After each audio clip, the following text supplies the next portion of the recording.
नालेसफाईला अद्यापही मुहूर्त न मिळाल्यानं कल्याण ग्रामीणचे आमदार राजू पाटील यांनी केली दिव्यातील नालेसफाईची पाहणी।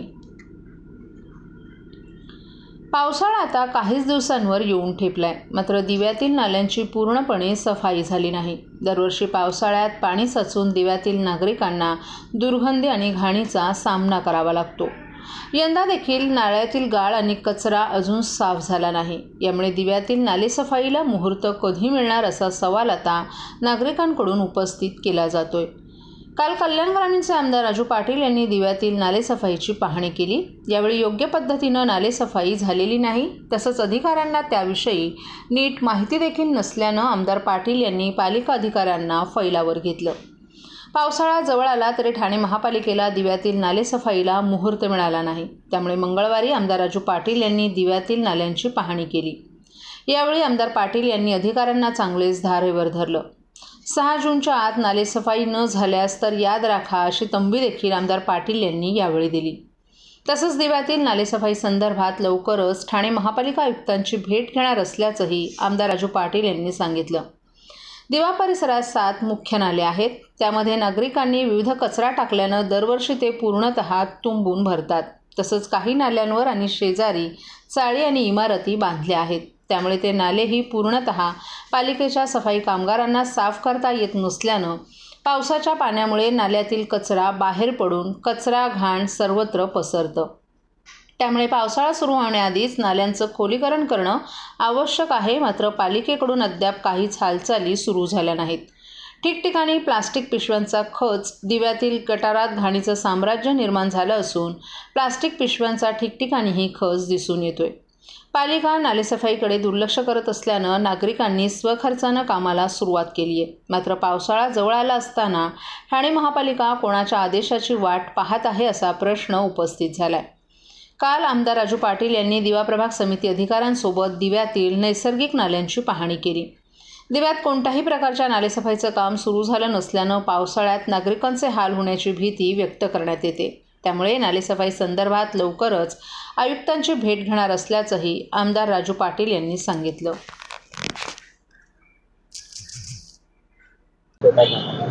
दिवा प्रभाग असेल किंवा इतर ठिकाणी आमच्या डोंबिवली असेल किंवा बऱ्याच ठिकाणी नालेसफाईच्या बाबतीत दरवर्षी गोंधळ असतो। ठेकेदाराला कामं दिली जातात आणि तो पाऊस पडून तो कचरा आपोआप वाहून कसा जाईल याची वाट बघत असतो। दिव्यात तर परिस्थिती अगदी भीषण आहे आणि इथे दरवर्षी खूप पाणी भरत असतं, तुम्हालाही माहिती आहे सर्वांना। त्यामुळे आज आढावा घेतला आणि 6 तारखेला त्यांना सांगितलं की फायनल पाणी करायला येणार आहे, त्यावेळेस बऱ्यापैकी स्वच्छता दिसली पाहिजे, नाहीतर मग त्यांना धारेवर धरायचं काम करू आम्ही।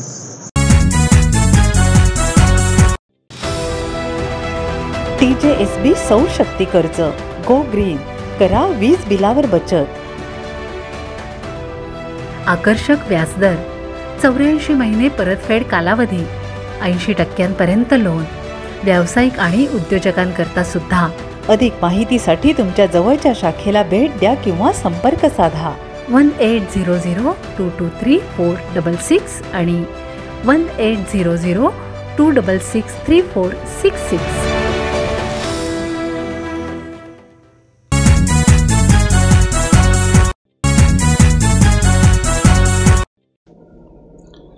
मध्य रेल्वे मार्गावरील दादर रेल्वे स्थानकानंतर ठाणे हे दुसऱ्या क्रमांकाच्या गर्दीचं स्थानक म्हणून ओळखलं जातं। या स्थानकाची प्रवाशांची गर्दी सामावून घेण्याची क्षमता आता संपल्यानं रेल्वे प्रशासनाकडून स्थानकातील प्लॅटफॉर्म क्रमांक 5 आणि 6च्या रुंदीकरणाच्या कामाला गती देण्यात आली आहे। प्लॅटफॉर्म क्रमांक 5च्या बाजूनं सुमारे 5 ते 10 फूट रुंदी वाढवली जाणार आहे। जूनच्या सुरुवातीला हे रुंदीकरण सुरू होणार असल्याचं सांगण्यात येत आहे। या रुंदीकरणामुळे लोकल आणि मेल एक्सप्रेसच्या प्रवाशांना मोठा दिलासा मिळणार आहे। ठाणे रेल्वे स्थानकात दिवसागणिक प्रवाशांची संख्या वाढत आहे। सद्यस्थितीत येथे 7 ते 7.5 लाख प्रवाशांची गर्दी असते। सकाळ आणि संध्याकाळच्या वेळेत ठाणे रेल्वे स्थानकात प्रवाशांची तुडुंब गर्दी झालेली पाहायला मिळते। विशेषतः प्लॅटफॉर्म क्रमांक 5 आणि 6वर तुफान गर्दी असते। लोकल पकडण्यासाठी प्रवासी उभे असतात, मात्र प्लॅटफॉर्मची रुंदी कमी असल्यानं प्रवाशांसाठी धोका वाढलाय। त्यामुळे प्लॅटफॉर्मची रुंदी वाढवण्याच्या दृष्टीनं रेल्वेकडून हालचालींना वेग आलाय। जून महिन्याच्या सुरुवातीला प्लॅटफॉर्मचं काम सुरू होणार आहे। प्लॅटफॉर्म क्रमांक 5 आणि 6 वरून लोकलबरोबर लांब पल्ल्यांच्या मेल एक्सप्रेस गाड्या थांबतात. 24 डब्यांची ट्रेन थांबणाऱ्या प्लॅटफॉर्मची रुंदी कमी असल्यामुळे गर्दीच्या वेळेत 5 आणि 6 क्रमांकाच्या प्लॅटफॉर्मवर लोकल गाडी पकडण्यासाठी प्रवाशांना तारेवरची कसरत करावी लागते. मात्र आता प्लॅटफॉर्म क्रमांक 4 आणि 5च्या मधोमध मोठी जागा असल्यामुळे प्लॅटफॉर्म क्रमांक 5च्या बाजूनं कमाल रुंदी 3 मीटरनं वाढवण्यात येणार आहे.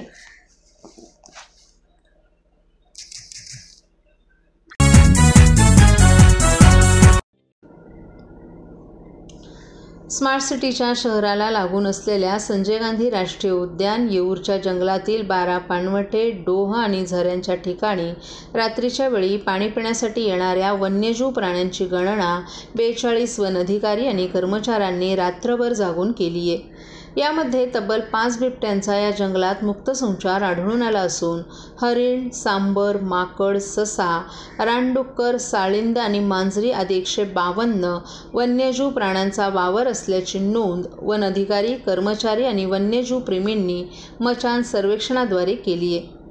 शहराजवळील येऊरचं जंगल हे निसर्गाचं वरदान ठाणेकरांना लाभले. विविध रंगीबेरंगी पाना फुलांची वनसंपदा, औषधी वनस्पती, वेली आदींनी नटलेल्या येऊरच्या जंगलात मनसोक्त वावरणारे वन्यजीव, प्राणी, पशुपक्षी जंगलातील पाणवठ्यांवर रोज रात्री पाणी पिण्यासाठी येत असतात. दिवसभराच्या कडकडीत उन्हामुळे तहानलेले, व्याकुळ झालेले पशुपक्षी, वन्यजीव प्राणी रात्रीच्या अंधाराचा सहारा घेऊन पाणी पिण्यासाठी पाणवठ्यांवर येतात. बुद्धपौर्णिमेच्या चांदण्यामध्ये ते रात्री स्पष्ट दिसतात. त्यामुळे वनविभागाकडून काल बुधवारी बुद्धपौर्णिमेच्या चांदण्या रात्री वन्यजीव पशुपक्षी गणना करण्यात आली. येऊरप्रमाणे जिल्ह्यातील शहापूर तालुक्यातील तानसा अभयारण्य, माळशेज घाट परिसरात रात्री वन्यजीव पशुपक्षी प्राणी गणना करण्यात आली आहे. येऊरच्या जंगलातील ठिकठिकाणच्या पाणवठ्याच्या काही अंतरावरील झाडांवर मचाण बांधून त्यावर 42 वन अधिकारी, वनपाल, वनसंरक्षक तैनात करून त्यांच्याकडून दुर्बिणींच्या साहाय्यानं पाणी पिण्यासाठी आलेल्या प्राण्यांची आणि पशुपक्ष्यांची नोंद रात्रभर करण्यात आली आहे, असं येऊरचे वन अधिकारी संजय सोनटक्के यांनी सांगितलं.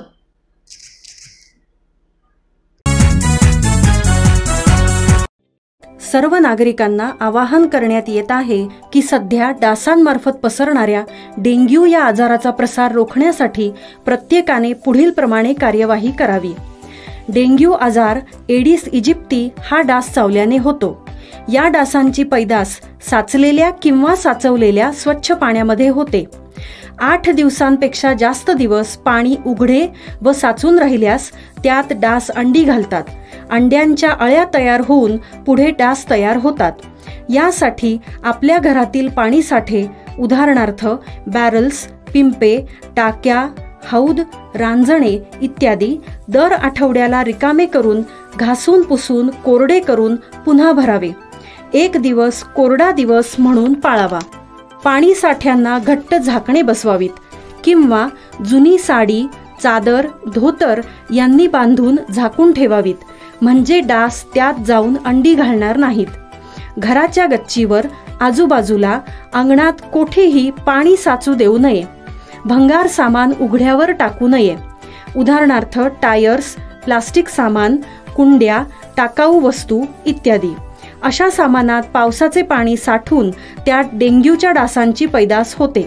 घरातील कूलर्स, फ्रीजच्या पाठीमागील ट्रे हे देखील वेळोवेळी कोरडे करावेत.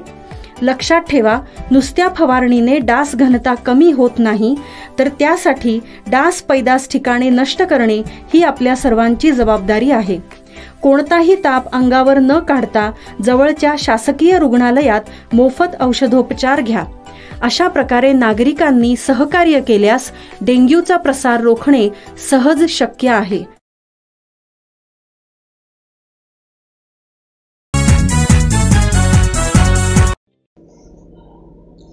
लोकसभा निवडणुकीचा शेवटचा टप्पा होण्यापूर्वीच राज्यात कोकण पदवीधर मतदारसंघावरून वातावरण चांगलंच तापले.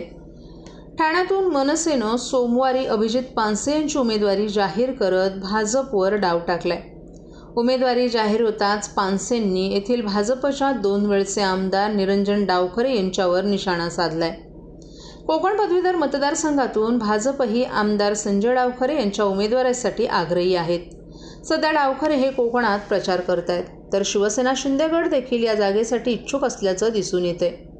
असं असताना मनसेनं पानसेंच्या नावाची घोषणा केली आहे. उमेदवारी जाहीर होताच त्यांनी डावखरेंवर नाव न घेता जोरदार टीका करत पहिला वार केलाय. कोकण पदवीधर मतदारसंघात गेल्या 12 वर्षात गटारं, पायवाटांशिवाय पदवीधरांसाठी ठोस कामं झालं नसल्याची टीका पानसे यांनी केली आहे. मनसे अध्यक्ष राज ठाकरे यांनी कोकण पदवीधर मतदारसंघासाठी पानसेंच्या नावाची अधिकृत घोषणा केली. त्यानंतर मनसेच्या ठाणे कार्यालयात पत्रकार परिषद घेत भाजपवर हल्लाबोल केलाय.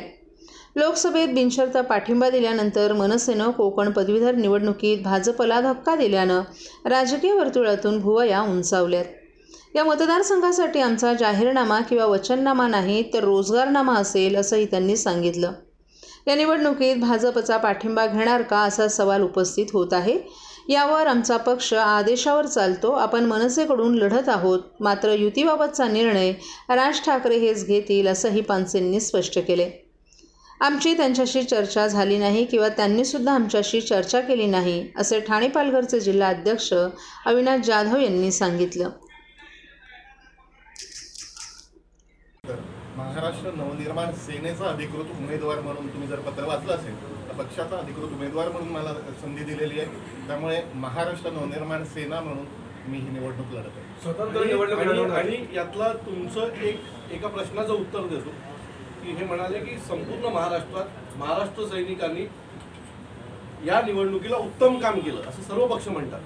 जर आमची लोक दुसऱ्यांच्या निवडणुकीला एवढं उत्तम काम करू शकतात तर ही आमची स्वतःची निवडणूक आहे. त्यामुळे मी तुम्हाला खात्रीने सांगतो की दोडा मार्गपासून ते पालघरच्या डहाणूपर्यंत आमचे सगळे कार्यकर्ते आज दुपारपासून एवढ्या जोरात कामाला लागलेले आहेत की सगळीकडनं मतदान याद्या या उमेदवार जाहीर झाल्याच्या नंतर दुपारी 2 वाजेपर्यंत प्रत्येक तालुका अध्यक्षाने जाऊन स्वतःची मतदार यादी घेतली आणि त्यावर काम सुरू केलं. आम्ही अजून पोचलो नाही, परंतु आमच्या लोकांनी खाली काम सुरू केलेलं आहे आणि 1-2-3 दिवसामध्ये याचा एक उत्तम रिझल्ट येईल. जवळजवळ 34,000 नोंदणी ही आम्ही आमच्याकडनं केलेली आहे. आम्ही आमच्याकडनं आलेले जेवढ्या नोंदणी केलेली आहे त्याच्या जवळजवळ 85% नावं ही आलेली आहेत, नोंदवून आलेली आहेत. आता आम्ही त्यांच्यावर आमचा कार्यक्रम सुरू केलेला आहे. तुम्ही त्यांच्याकडे पाठिंबा मागणार का महायुतीकडे किंवा भाजपकडे? स्वतंत्र लढणार तुम्ही? आता आमची भूमिका ही स्वतंत्र लढण्याची आहे. आम्ही या बाबतीत कोणाशी कुठल्या प्रकारची चर्चा केली नाही.